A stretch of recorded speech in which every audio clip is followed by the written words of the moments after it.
across an obstacle that makes life challenging. Former San Antonio DJ Blake Lindsey never let his blindness seem like an obstacle. He always managed to turn his disability into a world of possibilities.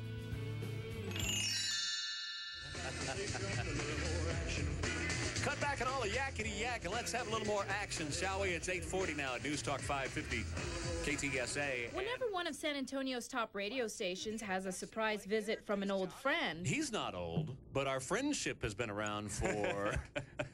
Is that 25 years, Blake Lindsey? Almost 25 years. It's worthy of an announcement on the airwaves. Now, how old were you when I met you? I was 19 and you were 20. Okay. Especially if it's a visit from Blake Lindsey. He lives in the Dallas area, but he did spend a good part of his radio career in the Alamo City. And we started working together. You started to do an on-air show here at KTFM and KTS. It was a win-win partnership all the way. Blake came to San Antonio after several years of DJing in Austin and in his home state of Indiana.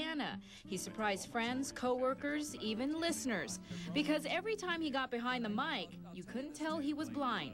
KTSA radio personality Trey Ware was always amazed by his friend Blake. Back in the day, during music radio, Blake Lindsey would operate his own equipment. I got to tell you, he did not let his blindness stand in the way of him being an outstanding performer each and every day. Blake never lost sight of his goals. He was the man with the golden voice. Johnny Shannon, here's traffic. To realize he wanted to do radio when he was 15. When you have a passion for something, you just memorize where things are on the board.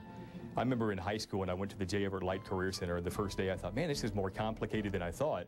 But by the second and third day, I was running my own board. Before he learned to walk, Blake was diagnosed with retinoblastoma, a childhood cancer of the retina. I was around 8 months old. 9 months they had to start really taking action on my right eye first.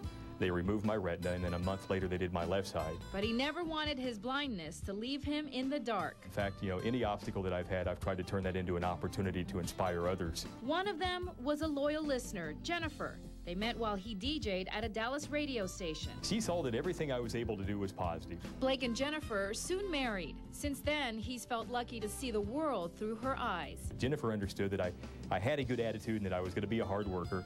And she loves describing what things look like to me and what people look like in movies. This cane stays exactly one step in front of me. Today, the former DJ doesn't miss a step when taking on new adventures.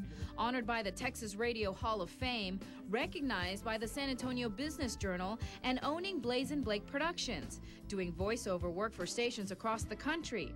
But he's now added the title of author, writing his first book of 26 chapters on living without sight. My Uncle Marvin sat me down, he's 82 years old, and he said, Blake, you really need to write a book, and the reason you do is to inspire people, employers to hire people like you. You know, so talk about those employers who made the difference and talk about the win-win partnership that you had with them. His voice is his instrument. I'm working with Zig Ziglar now also. And now Blake uses his life story as a tool of inspiration, reminding everybody that the impossible is possible. I like inspiring people because people start working harder. People start going for their goals. You know, and so it's not like I'm a hero or anything, but somehow, you know, a sightless guy doing something or a person with a challenge makes a difference in another person's life.